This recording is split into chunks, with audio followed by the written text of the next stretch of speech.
Deus colocou esse tema no meu coração. O grande dia chegou.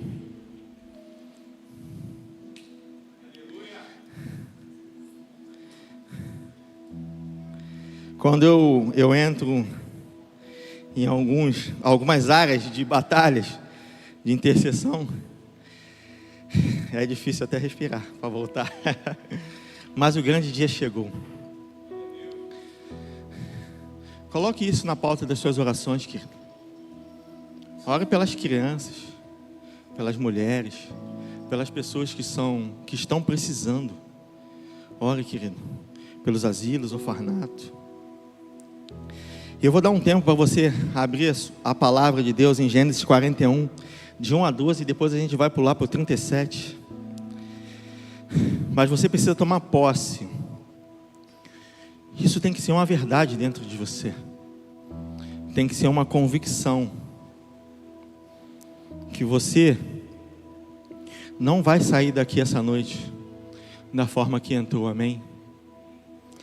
Você não vai sair daqui essa noite da forma que entrou. Aplauda o Senhor Jesus por isso.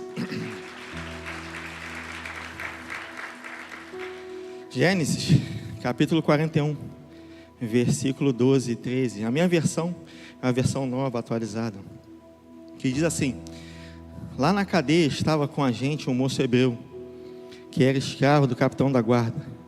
Contamos a esse moço os nossos sonhos, e ele explicou o que queriam dizer. E tudo deu certo, exatamente como ele havia falado. Eu voltei para o meu serviço e o padeiro foi enforcado. Pula lá para o versículo 37. O conselho de José agradou o rei e aos seus funcionários. E o rei lhes disse: não poderíamos achar ninguém melhor para dirigir o país do que José, um homem em que está o Espírito de Deus. Depois virou-se para José e disse: Deus lhe mostrou tudo isso. E assim está claro que não há ninguém que tenha mais capacidade e sabedoria do que você. Você vai ficar encarregado no meu palácio, e todo o meu povo obedecerá às suas ordens. Só eu terei mais autoridade do que você, pois sou o rei. Neste momento eu ponho como governador de todo o Egito. Então o rei tirou do dedo o seu anel, o sinete, e o colocou no dedo de José. E em seguida mandou que o vestissem com roupas de linho fino, e pôs uma corrente de ouro no pescoço dele. Depois fez com que José subisse no carro reservado para a maior autoridade depois do rei, e mandou que os seus homens fossem na frente gritando: abram um caminho. Assim José foi posto como governador de todo o Egito. O rei disse a José: eu sou o rei, mas sem a sua licença ninguém poderá fazer nada em toda a terra do Egito. Aplauda o Senhor Jesus pela palavra de Deus.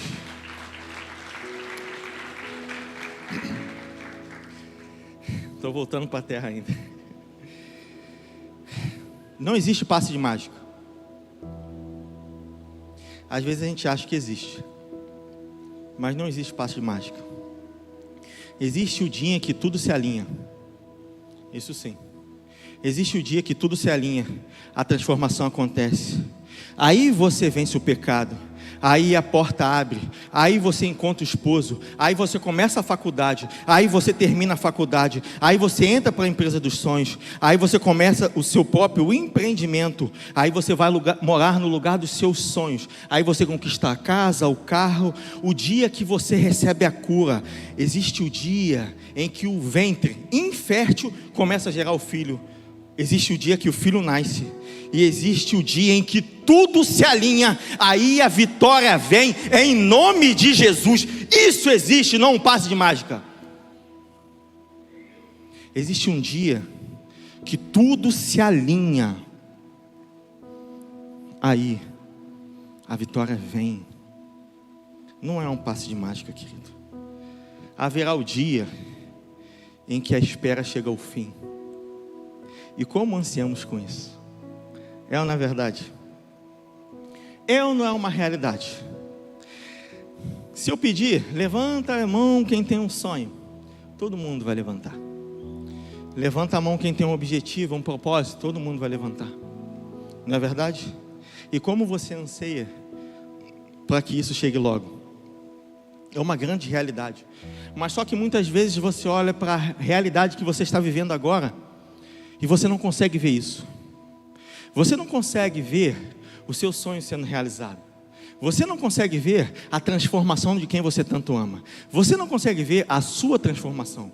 Você não consegue ver os seus objetivos e os seus propósitos sendo realizados.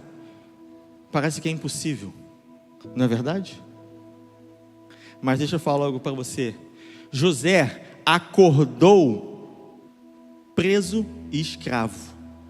Foi dormir governador. José acordou como escravo e foi dormir como governador. Da forma que você acordou essa manhã, não determina a forma que você vai dormir para o seu Deus.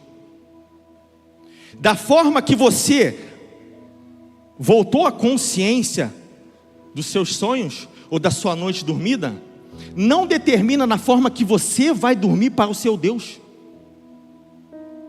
Só que às vezes parece que é impossível. Mas fale comigo assim: é hoje. É hoje. Fale mais forte: é hoje. É hoje que meu milagre. É hoje o dia do meu milagre. É hoje o dia que essa dor vai passar. É hoje o dia que você vai sair desse deserto. É hoje que o céu vai se mover e os anjos vão vir a seu favor. É hoje que o milagre vai acontecer na sua vida. O grande dia da sua vida chegou e é hoje. Aplauda o Senhor Jesus por isso.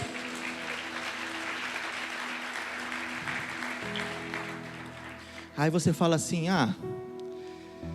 esse negócio de vitória é coisa de jargão de pregador.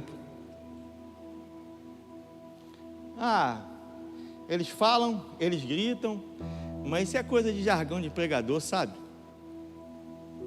Tá bom para quem pensa assim, mas para quem não pensa, que sou eu e você, em apenas 24 horas Deus pode mudar tudo em sua vida. Mas para quem não pensa assim, em apenas 24 horas Deus pode mudar tudo em sua vida. José acordou escravo, encarcerado e dormiu governador no mesmo dia. No mesmo dia, querido. E você pode pensar assim: foi sorte. Sorte não. Coloca aqui a primeira frase. Não foi a sorte que mudou, foi a promessa que se cumpriu. Não foi.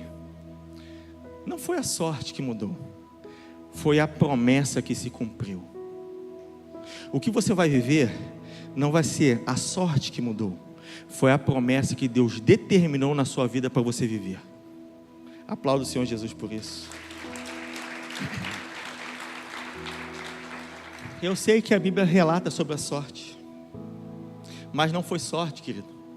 Foi o grande dia das realizações dos milagres na vida de José. Todos nós temos promessas a serem cumpridas, isso é uma verdade, mas depende de você para que isso aconteça. É muito fácil a gente olhar agora e falar: como foi lindo a história de José, né? Muito fácil. Mas para isso, querido, teve alinhamento de caráter, fé, tempo e lugar. Mas para José viver as promessas dele, teve alinhamento de caráter, fé, tempo e lugar. E isso dói. Isso dói. José não perdeu sua fé na cadeia. Imagina, querido, José pensando: a cadeia está em mim, mas eu não estou nela. O meu coração é livre. O deserto que você está passando, a tribulação ou a falta de perspectiva está em você, mas você não está nele. O seu coração é livre. Eles podiam prender os homens e mulheres de Deus, mas não podiam prender o coração de um homem e de uma mulher de Deus. O seu coração não pode ser preso pelo pecado, pela dor, pelo deserto, porque o seu Deus é maior do que isso. José não perdeu a fé por causa da cadeia, querido. José não negociou os seus valores e os valores de Deus quando foi provado. Mesmo em meio à tentação da carne, à luta, o abandono, ele se manteve firme com a fé em Deus. José não abandonou a Deus quando estava tudo em silêncio. E muitas vezes a gente ora, busca, jejua, vem para a igreja quarta, domingo, participa da célula, e parece que nada vai acontecer, parece que nada vai mudar. E eu escuto algumas pessoas falando assim: parece que Deus está em silêncio, eu não ouço nada, não consigo ouvir nada. José se manteve firme. José perseverou sozinho em uma cadeia. Eu não sei você, mas eu não conseguiria. Que é isso, pastor? Mas é a pastora. Não, querido, vamos ser sinceros. José perseverou firme, estando sozinho. Sabe por quê?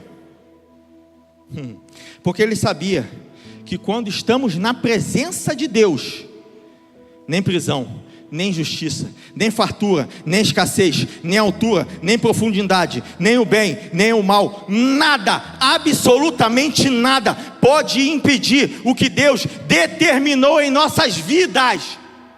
Nada. Ele sabia que nada do que ele estava fazendo, nada do que estavam fazendo com ele, poderia impedir o que Deus tinha determinado na vida dele, porque ele sabia quem ele era em Deus. Sabe por quê? Porque a justiça de Deus prevalece em nossas vidas. A justiça do Senhor prevalece em nossas vidas. Salmos 11:7 diz assim: pois o Senhor é justo e ama a justiça, e os retos verão a sua face. Mas fale assim: mas para isso acontecer, mais alto, mas para isso acontecer, dói. Aplaudo o Senhor Jesus por isso. Sabe por que dói? Porque precisa haver comprometimento, resiliência, luta contra a carne, renúncia e posicionamento, querido. Precisa haver tudo isso. José teve muitos motivos para ser amargurado, traumatizado. Muitos. José teve muitos, mas muitos motivos para ser uma pessoa ruim, para ser uma pessoa amargurada, traumatizada. José perdeu sua mãe cedo, no parto do seu irmão. Os irmãos que eram para protegê-lo, quase mataram e venderam ele como escravo. Vai pegando a visão. Mesmo assim, depois de tudo, quando ele já é governador, ele vê as pessoas que fizeram mal para ele, na frente dele, o que ele fala? Não culpem, não se culpem, Deus me trouxe até aqui. 21 anos sem ver o seu pai. 21 anos sem ver o seu pai. 11 anos como escravo. 11 anos como escravo. Quando começa a melhorar, José sofre uma calúnia e para preso por um crime que não cometeu. Mas mesmo assim, quando ele vê os seus irmãos que causaram toda essa dor nele, ele fala assim: não se sintam culpados, Deus me trouxe até aqui. Tremendo, querido. Mas como assim, pastor? Talvez você não tenha entendido, mas antes de José perdoar verbalmente, ele já tinha perdoado no coração. Antes de José perdoar verbalmente, Bruno, ele já tinha perdoado no coração. José teve 2 filhos. Um foi Manassés e o outro Efraim. Manassés, no hebraico, significa esquecimento. José está falando: Deus me fez esquecer toda essa dor, tudo que me fizeram, todos esses traumas, os males, a tentativa de homicídio, a calúnia, a injúria, os tratamentos péssimos, o tempo que eu passei na escravidão. Não tinha direitos humanos não, querido. Entenda, José foi preso por um crime que cometeu pelo homem que era Potifar. Potifar era o general de todo o exército. Imagina você na cadeia, que não tinha direitos humanos, acusado por um crime que cometeu a esposa do seu patrão. Como a pessoa trataria você? Como você seria tratado? José era humilhado, José apanhava, querido. José era bem tratado? De forma nenhuma. Claro que não, de forma nenhuma. José está falando assim: o nome do meu filho primeiro vai ser Manassés. Vai ser Manassés porque Deus me fez esquecer da dor, da angústia, do sofrimento. Deus me fez esquecer de tudo que eu passei.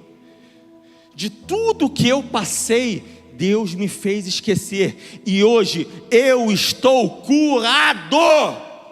José levanta o memorial e fala: não, o nome do meu filho é Manassés, porque Deus me fez esquecer na terra da aflição toda a dor que eu senti.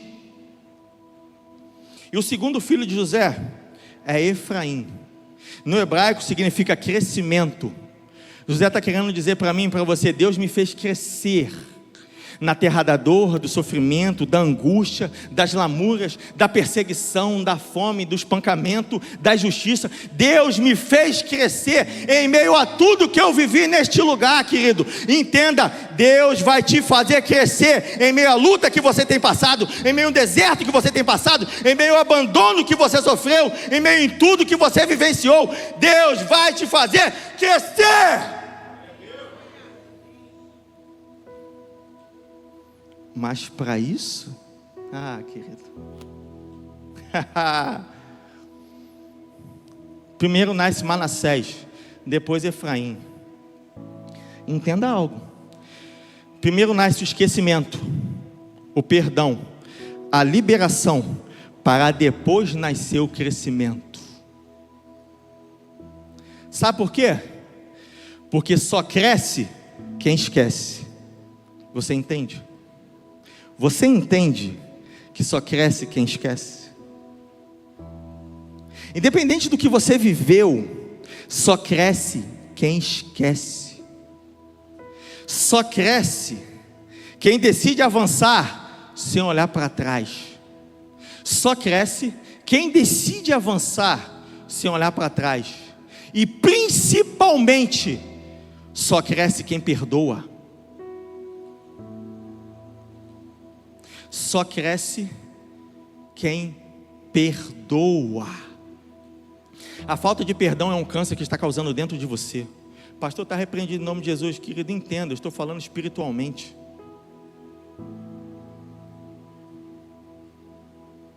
A falta de perdão é um mal que fica instalado dentro de nós.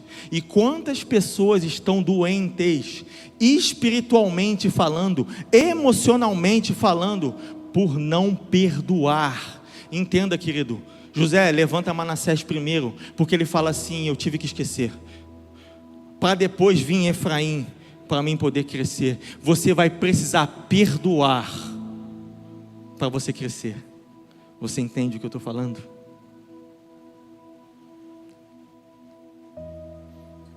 Fala para o seu irmão que está do seu lado: não é fácil, mas é possível sim, em Deus. Aplauda o Senhor Jesus.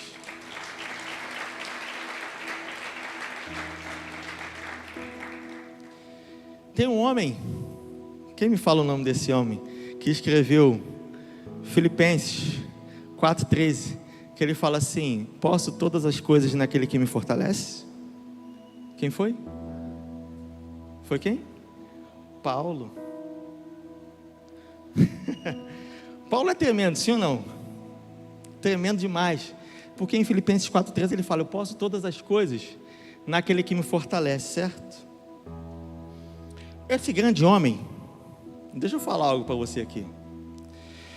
Foi perseguido em Damasco, foi rejeitado em Jerusalém, foi esquecido em Tarso, foi apedrejado em Listra, foi açoitado em praça pública em Filipos, foi escorraçado em Tessalônica, foi enxotado em Bereia, foi chamado de impostor em Coríntios, enfrentou feras em Efésios, foi preso em Jerusalém, foi preso e acusado em Cesareia, sofreu naufrágio a caminho de Roma, foi picado por uma cobra, por uma serpente em Malta, chega em Roma preso e algemado, enfrenta fome e frio em várias etapas na sua vida. E em 2 Coríntios capítulo 4 versículo 17 ele fala assim: estou certo que a nossa leve e momentânea tribulação, ai meu Deus,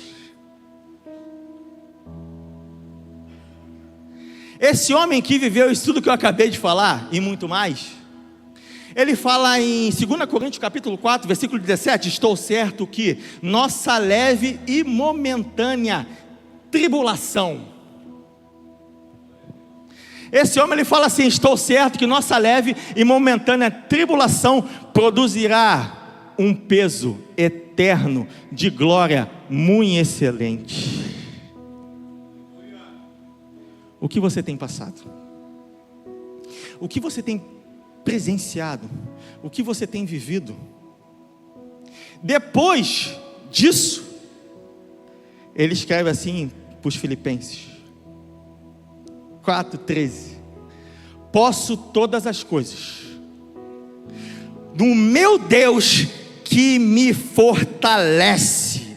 Fale assim comigo: eu posso todas as coisas no meu Deus que me fortalece.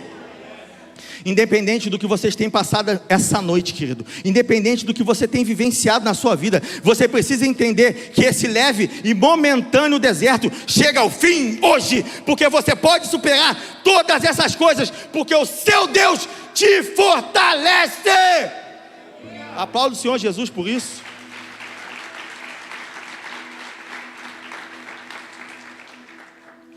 Quem te fortalece não é o homem, não. É o seu Deus. Independente do que você está escutando, está passando, está vivendo, quem te fortalece é o seu Deus, não é o homem. Não é o homem. Mas fala para o seu irmão que está ao seu lado, fala para ele assim: o mal só tem voz quando o bem se cala. O mal só tem voz quando o bem se cala, querido. Guarde isso. Vamos para a Bíblia, Lucas 7:18. A partir do versículo 35 ao 43, Jesus passa por Jericó. E tem um cego mendigando que começa a clamar: Jesus, filho de Davi, tem misericórdia de mim. E ele: Jesus, filho de Davi, tem misericórdia de mim. E o povo que está ao seu lado fala para ele assim: cala a boca. Fale assim comigo. E o povo que estava ao seu lado manda ele calar a boca. Mas quanto mais mandavam ele calar a boca, mais ele clamava: Jesus, filho de Davi, tem compaixão de mim. Jesus para e fala assim: chama esse homem até aqui. Jesus olha para ele, era óbvio, né? Mas não. O que queres que eu te faça? E o homem: eu quero enxergar. E ele é curado. Ele é curado. Eu preciso elucidar 2 pontos aqui essa noite. O primeiro é uma pergunta que eu te faço, retórica.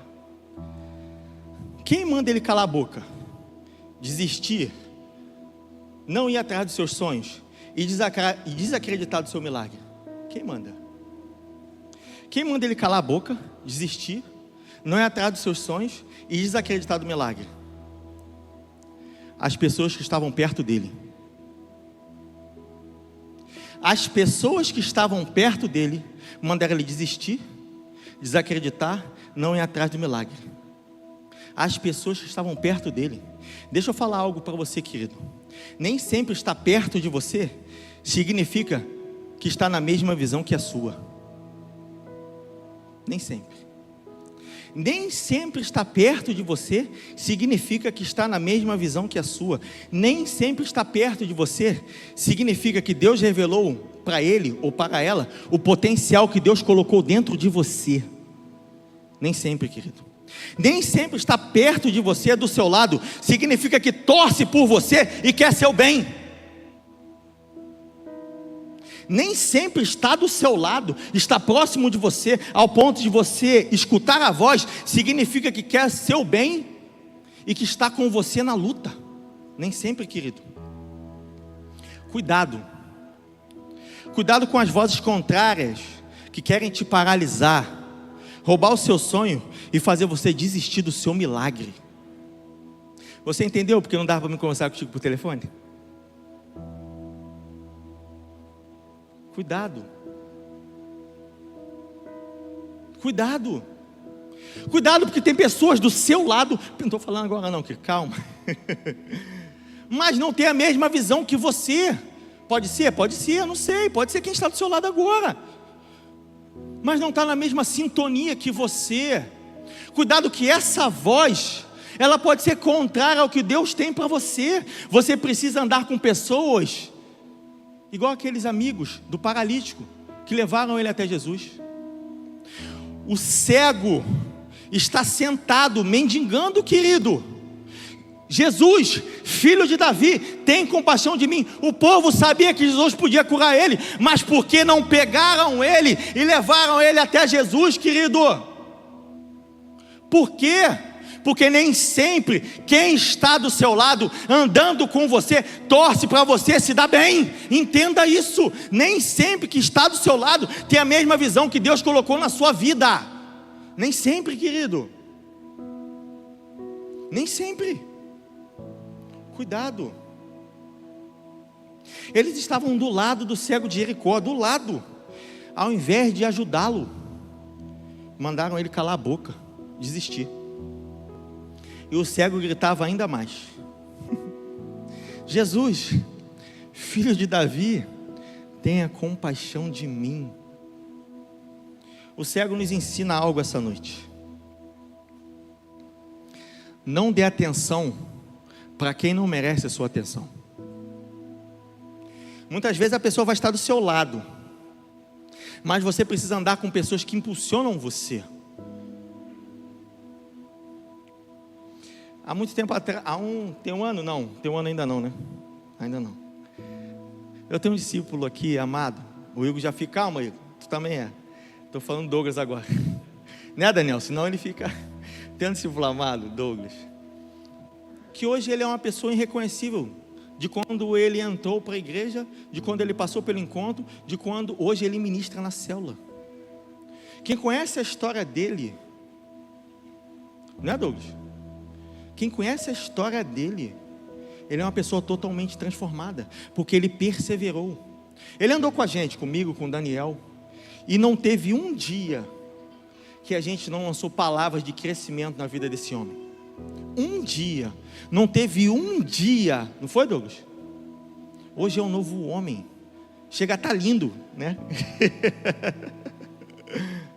Porque ele resolveu andar com pessoas que apresentavam cada vez mais ele para Jesus, querido.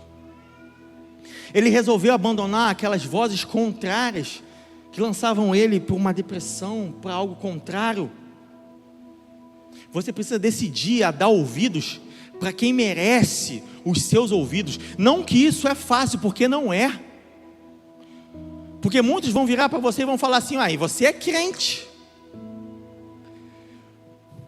Pisou no seu calo, você furou o pé todinho, o prego chegou a atravessar do outro lado e você, não xingar, mas você fica irado. E a pessoa vira e fala para você: mas você ainda é pastor. Não é assim, né? Aconteceu tudo. Aí, você é crente, hein? A primeira palavra que sai da boca do abençoado, da abençoada, para não falar o contrário: ué, você não é da igreja? No automático. No automático. Para que isso? Para te colocar para baixo, pô. É para essas pessoas que você não precisa dar ouvido, porque essa pessoa ainda não está convertida. Ainda não. Ainda não. Ora por ela. Ainda. Estou falando, ainda não. Outro ponto que eu preciso tratar essa noite: não perca a chance de tomar posse do seu milagre e de vivenciar seu grande dia, querido. Sabe por quê? Jesus passa por Jericó, vai para Jerusalém, é morto, ressuscita, aparece 2 vezes na Galileia, volta para Jerusalém e assunta aos céus. Nunca mais ele passou em Jericó, nunca mais. Aquela foi a última oportunidade do cego. Última oportunidade. Não perca, querido. Não perca a oportunidade de agarrar o seu grande dia. Não perca. Não perca, querido. Parece que quanto mais falavam para o cego, cala a boca, cala a boca. Parece que ele sente. É hoje. É hoje. Chegou meu grande dia. Chegou o dia do meu milagre. Essa dor vai passar. Esse cativeiro vai acabar na minha vida. É hoje. E nada, e nem ninguém vai fazer eu retroceder. Eu vou continuar andando para o alvo, porque o grande dia da minha vida chegou. E é hoje. Parece que o cego entendeu isso, porque foi a última oportunidade dele. Pois Jesus não passou mais em Jericó. E se o povo não levou o cego daqui, não tem... Ah, pastor, é a direção que está na Bíblia? Não. Daqui, mais para perto, porque ele estava gritando e Jesus escutou o seu clamor. Então não era tão longe. Imagina levá-lo para o apóstolo Pedro depois, que estava realizando também milagres. Nunca. Não perca a sua oportunidade essa noite. Não perca, independente da voz contrária que falou no seu ouvido antes, independente do que você está vivendo, independente do que falam em você, de você fora daqui, independente do que falaram até aqui, não perca a oportunidade de agarrar Jesus e falar: Jesus, hoje é o dia do meu milagre. Hoje é o dia que essa dor acaba. Hoje é o dia que eu estou livre de toda essa mágoa, esse ressentimento. Hoje é o dia que eu decido perdoar quem me fez mal. É hoje. É hoje, querido. É hoje. Você precisa entender isso, porque o cego entendeu. O cego entendeu. E quando a gente para analisar, você acha que tinha alguém que parava lá do lado dele e ficava falando de Jesus para ele? Claro que não.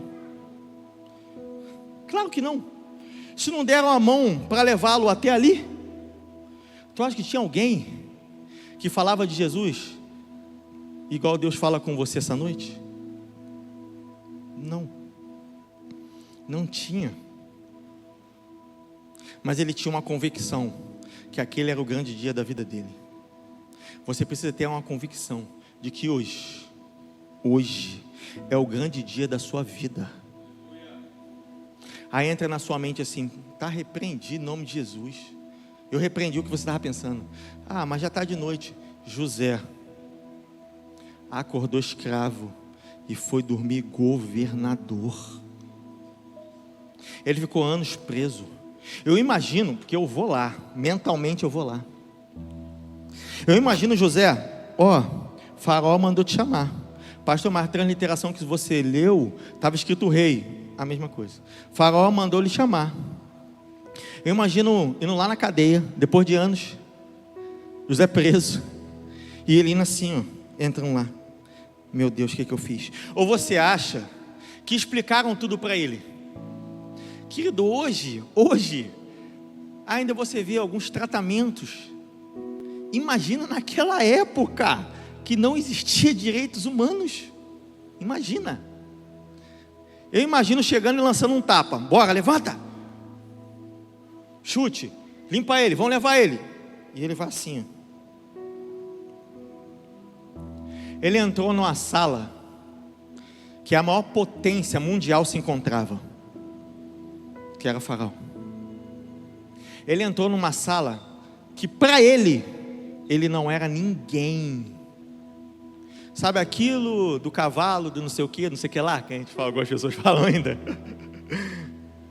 O estrume, ele entrou numa sala se sentindo assim. E eu visualizei ele indo assim.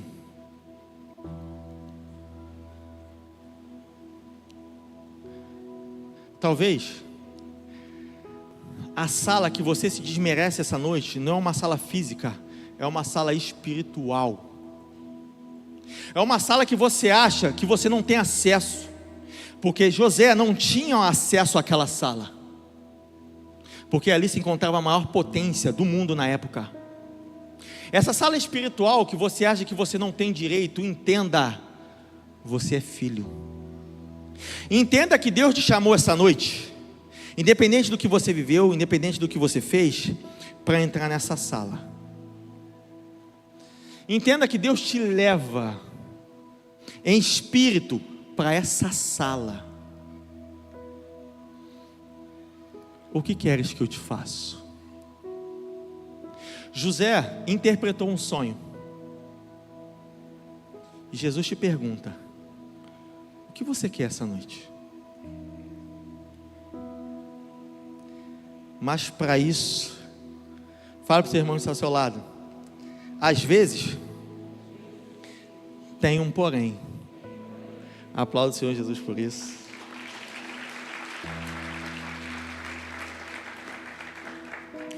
Às vezes tem um porém, querido. E sabe qual é o porém? Você tem que acordar e lutar. Às vezes é necessário você lutar pelo seu grande dia. Às vezes é necessário, porque às vezes você ora, você busca, você jejua, você participa de todas as células, mas falta algo. Falta algo, querido. Vamos para a Bíblia. 1 Samuel, capítulo 1, a partir do versículo 1 ao 18, vai falar que tinha um homem em Ramataim Zofim, em Efraim, que o nome dele era Eucana, e todos os anos ele ia para Siló sacrificar para Deus. Todos os anos ele sacrificava pelos seus filhos e por suas duas esposas, Ana e Penina. Duas esposas, pastor? Sim. A poligamia era uma prática comum e aceita no Antigo Testamento. Por quê, pastor? Principalmente nesse caso, devido à esterilidade de Ana, que não podia gerar filhos. A principal razão de Eucana tomar Penina como esposa, porque ela gerou filhos para eles. Era um meio de garantir herdeiros, um costume, porque havia uma grande preocupação na época por não ter filhos. Havia uma grande preocupação da época. E todos os anos Eucana saía de Ramataim Zofim, ia para a cidade de Siló sacrificar, porque lá estava o templo. Ele sacrificava e ele dava para Ana uma porção muito excelente. Eucana tratava Ana muito bem, porque ele amava demais a sua esposa, demais, mas só que o ventre dela era infértil. E uma vez Eucana deu uma porção muito excelente para Ana, e Ana nem conseguiu comer. Isso está nessa parte. Ana não consegue comer, porque Penina perturbava tanto, mas tanto, ela não consegue comer, e só chora, só chora, só chora, só chora. E Eucana fala para Ana assim: Ana, eu não sou mais valioso do que 10 filhos, mas faltava algo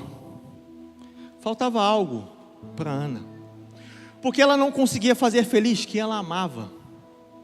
Na visão dela, ela não conseguia fazer feliz quem ela tanto amava, que era seu esposo. Coloca aqui a próxima frase. Você precisa entender, querido, a vida nunca vai ser sobre ganhar ou perder, e sim como o seu mental vai ficar quando isso acontecer. A vida nunca vai ser sobre ganhar ou perder, Grava isso. E sim, como você vai se comportar quando isso acontecer. Porque eu conheço pessoas, esses dias eu até falei com a Silvia, eu conhecia pessoas que logo que eu me converti, vinham conversar comigo e falavam para mim assim, poxa, eu preciso ir lá na igreja. Eu falei, por quê? Não, porque eu preciso de uma bênção aí. Pegou a visão? Eu preciso ir lá na igreja. Não, porque eu preciso de um trabalho. Eu preciso ir lá na igreja por causa disso. Eu preciso ir lá na igreja por causa da luta.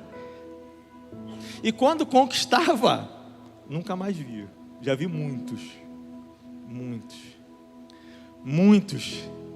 Não, porque agora eu estou meio ocupado.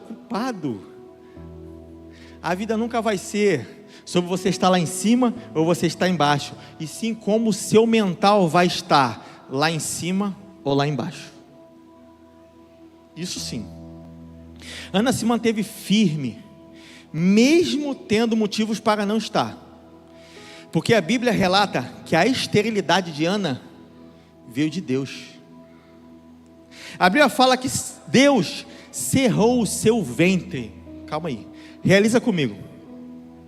Deus é responsável por sua humilhação, Deus é responsável pelo seu sofrimento, e você tem certeza disso, e sabe que o que você está passando não é a colheita sua. O que você faz? O que você faz? Imagina só, por muito menos, eu vi pessoas saindo da igreja. Voltei para a igreja e aconteceu isso na minha vida. 6 meses na igreja me levaram minha moto. Estou falando de mim. Aí eu falei pro diabo assim, a Patrícia até riu que ela lembra, acho que desse dia. No dia que a Patrícia, no dia que eu entrei aqui, levaram minha moto. 6 meses eu na igreja. Eu era do voodoo, para quem sabe, né? Firme. Vou falar isso? Vou falar. 6 meses na igreja levaram minha moto. Eu estava com a moto há 8 anos. Era a segunda moto. E detalhe, o demônio manifestado em alguém falou para mim assim, você pode andar por tudo quanto é que é lugar, nunca vão te pegar, nunca vão fazer nada com você. Uma vez pegaram a moto, sério, com um colega meu, quem conhece o Hugo pode perguntar isso para ele, e do nada devolveram a moto para ele. Quando ele chegou lá onde que eu estava, falou para mim assim, cara, você não sabe o que aconteceu, levaram a moto e devolveram. Quando ele falou isso, incorporaram perto de mim e falaram assim, eu não falei que ia te proteger? Ninguém toca, sério. E minha vida só afundando. Eu acordava gritando às vezes no quarto, no banheiro, isso não estava na pregação. Eu acordava gritando no quarto, no banheiro, não tinha paz, não conseguia dormir, não tinha paz dentro de mim, não tinha uma mente com um propósito, com um objetivo, não conseguia conquistar nada, era um passo para frente e 50 para trás. E eu entrei aqui na igreja e falei assim, levaram minha moto. E eu falei assim, Deus me deu, Deus tomou. E eu escutei o diabo gritando, cadê o seu Deus? Eu falei, maldito, se você acha que esse vento, que essa tribulação, isso que você fez contra mim, eu vou parar? Duvido. Aí que eu vim mais, aí que eu participei mais, aí que eu orava mais, aí que eu fui para dentro de Deus, porque eu sei que só Ele podia me sustentar, só Ele podia restaurar tudo de direito a mim, e Deus me deu infinitamente mais, muito mais daquele valor. Hoje eu tenho a família, tenho casa, tenho carro, mas o diabo tentou, mas ele não conseguiu. Querido, Ana se manteve firme, com a fé em Deus, mas um dia, Ana parou de chorar em vão, e foi chorar com propósito. O pastor ia falar que, eu pensei que você ia falar que parou de chorar. Não, eu sou chorão também. Eu não chorava lá, porque eu achava que o homem não chora. Eu entrei para a igreja e eu entendi que o homem não chora, o homem se derrete. É diferente. Ana parou de chorar em vão e foi chorar de propósito, com propósito. Pois enquanto o seu marido fazia para ela, o milagre ainda não havia acontecido. E enquanto o seu marido fazia para ela, ela não havia conquistado. E o seu grande dia não havia chegado. Mas quando ela acordou e foi à luta, a Bíblia fala, querido, que Ana sai do meio da sua família e para do lado de fora do templo, perto do pilar onde se encontrava o profeta Eli. Eu vou ser muito sincero, que eu vi, espiritualmente falando, claro, Ana ajoelhada e chorando muito, porque a Bíblia relata que a boca dela se mexia, mas não saía som nenhum, ao ponto do profeta Eli falar para ela assim: mulher, se aparta desse vinho, está bêbada uma hora dessa, mulher. O profeta Eli fala isso para ela fala assim: é amargura de coração. Eu estou pedindo para Deus, para minha dor acabar, para esse deserto acabar. Ela parou, querido, de chorar em vão e foi chorar com propósito. Deixa eu falar algo para você: você precisa parar de chorar em vão, você precisa parar de murmurar, de blasfemar, você precisa entrar com propósito na presença de Deus e fazer como Ana. Eu imagino ela sentada, deitada, ajoelhada, em pé no templo e falando para Deus: Deus, por favor, Pai, tira essa dor de mim, realiza um milagre na minha vida. Porque ela fala assim: se o Senhor me der um filho homem, esse filho é seu, por favor, Deus. Você precisa fazer isso essa noite. Quando a gente se colocar de pé, você faz igual a Ana, querido. Eu não sei se você vai ajoelhar, ficar em pé, ficar sentado. Eu não estou nem aí para isso. Eu quero que você entre na presença de Deus como Ana entrou, e clame do Senhor de todo o seu interior. A sua boca não precisa sair som não, mas o seu coração precisa falar com o seu Pai. No seu coração. A Bíblia fala que quando Ana termina de fazer aquela oração, que o profeta Eli fala: então vá em paz. O semblante dela mudou, ela conquistou a sua vitória. O seu grande dia chegou naquele dia. Você pegou a visão? Talvez para você é impossível, mas hoje espiritualmente você conquista o que você quer. Hoje espiritualmente você vai entrar na presença, no Santo dos Santos, no lugar que você achava que você não tinha direito. Você vai entrar na presença dos reis, você vai falar com Ele diretamente, face a face. E hoje, essa noite, é o seu grande dia. É hoje. É hoje, querido. A minha esposa fala para mim assim: filho, às vezes você grita um pouco. Eu tento não fazer isso, mas vai. Você precisa entender que é hoje, pô. Não é amanhã, nem foi ontem, é hoje. Pastor, mas às vezes eu não consigo falar. Coloca a terceira frase aqui. É melhor orar de coração, mas sem palavras, do que orar com palavras, mas sem coração.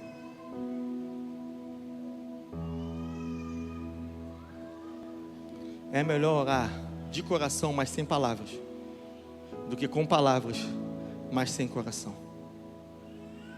Quantas vezes a gente faz isso? O Ministério de Louvor pode começar a subir, para indicar que eu estou terminando, mas não é agora. O grande dia de Ana chegou. Alinhou-se o seu propósito com o propósito de Deus, com a vontade de Deus. Um filho para Ana tirava a humilhação que ela sofria dentro de casa. Um profeta para Deus acabava com a apostasia da casa do Senhor, que estava sendo vivenciada em Siló, com os filhos de Eli, Ofni e Finéias. Se alinhou à vontade de Deus com o propósito de Ana. Só um som voltou. Ana teve Samuel, e como prometido, ela entregou ao Senhor para servir no templo. E Deus deu para ela mais 5 filhos, 3 homens e 2 mulheres. Você precisa entender que essa noite o céu vai se alinhar sobre a sua vida. Essa noite o céu vai se alinhar sobre o seu propósito. Essa noite o seu milagre vem, querido. Ah, pastor, mas isso é jargão? Não, querido. Quem pensa assim, continua assim. Você precisa tomar posse espiritualmente do que Deus tem para você e para a sua vida. Você precisa tomar posse do que Deus determinou na sua vida, querido. É hoje, querido. Fale para o seu irmão que está do seu lado. É hoje. É hoje o meu dia. O dia da minha vitória. É hoje, querido, que seu grito de socorro, sua oração, sua súplica, sua intercessão será atendida pelo Senhor em nome de Jesus. É hoje. É hoje que o grande dia chega na sua vida. É hoje que o mal acaba. É hoje que aquele lá que você ora que bebia, para de beber. É hoje que a porta abre. É hoje que esse mal, que a cura vem. É hoje que você conquista espiritualmente, que a porta abre. É hoje que você conquista o que você precisa em Deus. É hoje que a intimidade vem. É hoje que você entra no Santo dos Santos. É hoje, querido. Chegou o grande dia da sua vida, da sua vitória. Essa dor vai passar, esse sofrimento vai acabar. Tudo vai mudar. O novo de Deus chega hoje na sua vida. Chega hoje. O novo de Deus chega hoje. A gente saiu plantando com lágrimas, e a gente vai voltar colhendo com júbilos. É hoje. É hoje. Quem pudesse, coloque de pé, porque o novo de Deus começa hoje. Mas eu peço algo para você. Não faz como você está de costume não, querido. Não faz não. Faz diferente. Não liga para o irmão que está do teu lado não, porque ele vai entrar no Santo dos Santos. Não liga não. Entra também. Entra também. Entra também, porque é hoje. É hoje. Independente de quem está ou não do seu lado, é hoje que você vai fazer como Ana. Você vai entrar. É hoje que você acordou de um jeito como José e vai dormir de outro. É hoje que Jesus passou perto de você e você está clamando, e Ele vai voltar e vai falar para você: o que queres que eu te faça? É hoje. É hoje, chegou o teu grande dia, querido. O novo de Deus chega hoje.